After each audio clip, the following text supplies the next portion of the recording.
नमस्कार सबको। आप सब लोगों का मेरे YouTube चैनल पे बहुत बहुत ज़्यादा स्वागत है। जैसा कि आप लोग सब जानते हैं, कल 11 मई है और कल राजस्थान के पूर्व उप मुख्यमंत्री श्री सचिन पायलट जी पैदल यात्रा करेंगे अजमेर से लेकर 5 दिन की जयपुर तक। इस यात्रा का उन्होंने नाम रखा है जन संघर्ष आंदोलन पैदल यात्रा।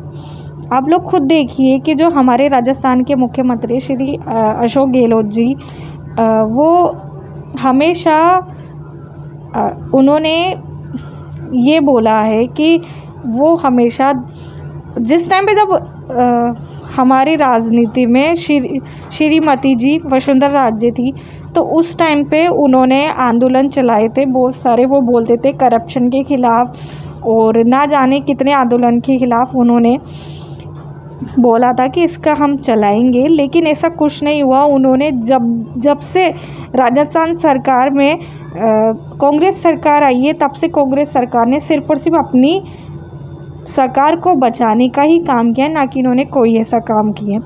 आप लोग खुद सोचिए कि राजस्थान के पूर्व मुख्यमंत्री जो युवा भी है और साथ में एक अनुभवी भी, लेकिन आप लोग बताइए कि जब हमारे राजस्थान के या फिर किसी भी देश में आप देख लीजिए, उसके राज्य के अगर युवा अगर देश की तरक्की में योगदान देंगे तो वो देश हमेशा तरक्की की राह पर जाएगा। सचिन पायलट जी भी उन्हीं में से एक है। लेकिन जिस तरह से राजस्थान सरकार ने उनके साथ जो किया है वो बहुत ज़्यादा गलत है। राजस्थान सरकार ने उनको दरकिनार करके राजनीति कर रही है, वो बहुत ज़्यादा गलत है। राजस्थान की राजनीति में जो ये कांग्रेस पार्टी के अंदर जो चल रहा है विवाद, वो बहुत ज़्यादा गलत है। खुद राजनीति कहती है कि राजनीति में मतभेद हो तो वो चलेगा, लेकिन वो मनभेद हो तो वो बहुत ज़्यादा गलत है। अगर मनभेद हो तो पार्टी का जल्द से जल्द सर्वनाश होगा या फिर पार्टी में कुछ ना कुछ दिक्कत आएगी। जो ऐसे दिक्कत आती है वो हमेशा बहुत ज़्यादा गलत होती है।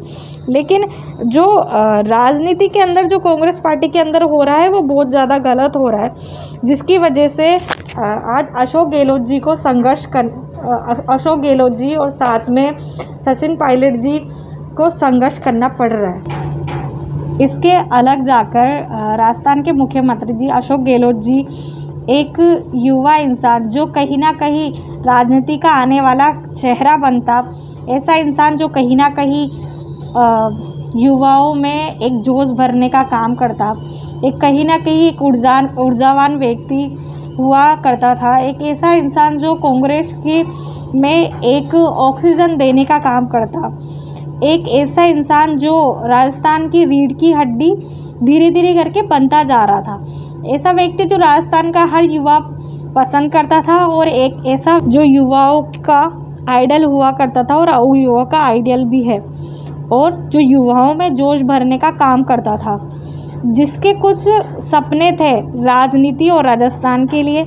ऐसे इंसान की सोच से राजस्थान के लिए उसको पूरी तरह दबाने के लिए अशोक गहलोत जी ने बहुत काम किए। आप देखिए, जिस राजस्थान की कुल सीट 2013 में आप देखिए कि 34 या 33 के समथिंग आई थी, उसके विपरीत जब 2018 के चुनाव हुए तो 2018 के चुनाव में हमारे उप मुख्यमंत्री पूर्व मुख्यमंत्री श्री सचिन पायलट जी ने अपनी जी जान लगाकर उन सीटों को बढ़ाया और साथ में 2018 में राजस्थान में कांग्रेस सरकार को जीत दिलवाई। लेकिन 2013 में राजस्थान में कांग्रेस हार गई थी, उस टाइम पे बीजेपी जीती थी। उसके बाद उनकी कुछ समस्या थी राजस्थान सरकार को लेकर, उन्होंने विरोध भी किया, लेकिन उन्होंने कभी भी गलत वर्ड यूज़ नहीं किया, ना ही किसी से गाली गलौज किया, ना ही किसी को उल्टा सीधा बोला। बस आप लोग खुद देखिए कि आज मैं उनका एक इंटरव्यू देख रही थी, जिसमें आज उन्होंने उन श्री अशोक गहलोत जी से एक आदरवान शब्द बात करके इस तरीके से बोला कि कोई भी ऐसा नहीं सोच सकता कि वो उनके लिए किसी के दिल में गलत भावना हो।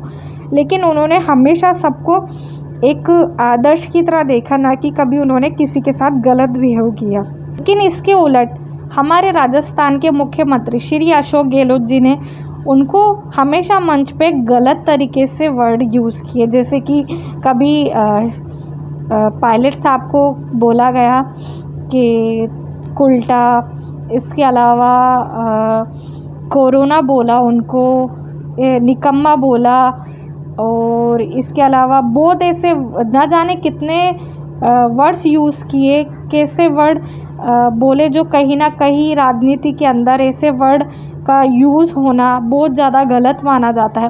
आप अपनी पार्टी तो क्या किसी अलग पार्टी से भी इस तरीके से आप वर्ड यूज़ नहीं कर सकते हो।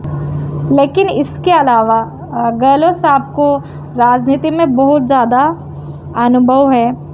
सिर्फ वो इस चक्कर में अपने बेटे को राजनीति में बैठाना चाहते हैं, राजनीति की गद्दी उनके बेटे के नाम करना चाहते हैं। एक तरीके से देखा जाए तो अपने बेटे को वो उत्तराधिकारी बनाना चाहते हैं, क्योंकि यहाँ पे उन्होंने परिवारवाद चलाना चाहते हैं। वो सीधा से सीधा, जैसे थोड़े टाइम पहले जब वसुंधरा राज्य सरकार में थी तो उस टाइम पे वो भी अपने बेटे को लाना चाहती थी राजनीति में, लेकिन उस टाइम पे हमारे पीएमओ ने बोल दिया था कि यहाँ पे परिवारवाद नहीं चलेगा।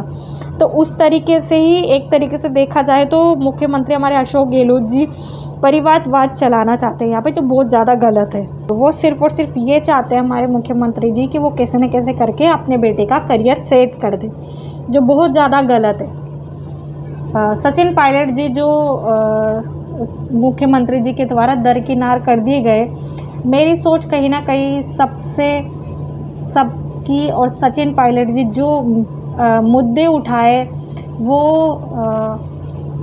जो सचिन पायलट जी ने मुद्दे उठाए वो वास्तविक में बहुत ज़्यादा सच्चे हैं और अच्छे हैं। जो कि पिछले 4-5 सालों में गहलोत सरकार ने जो किया है वो बस सिर्फ और सिर्फ ये किया है उन्होंने कि उन्होंने हमेशा जब से चुनाव जीता है तो वो अपनी सरकार को ही बचाने में लगे हुए, ना कि उन्होंने कोई और दूसरा मुद्दा कभी उठाया।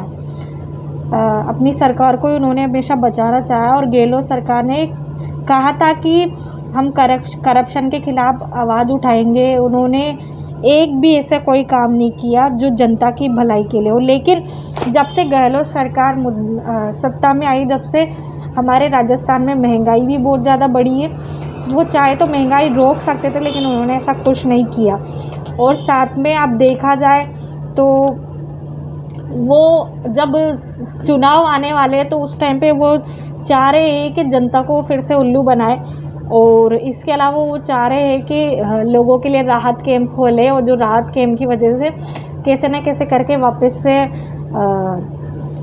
सरकार कांग्रेस की आए। लेकिन ऐसा तो हो नहीं सकता, क्योंकि 5 साल में हमारे राजस्थान में ऐसा होता है कि 5 साल या तो वसुंधरा जी की सरकार आएगी या फिर 5 साल गहलोत जी।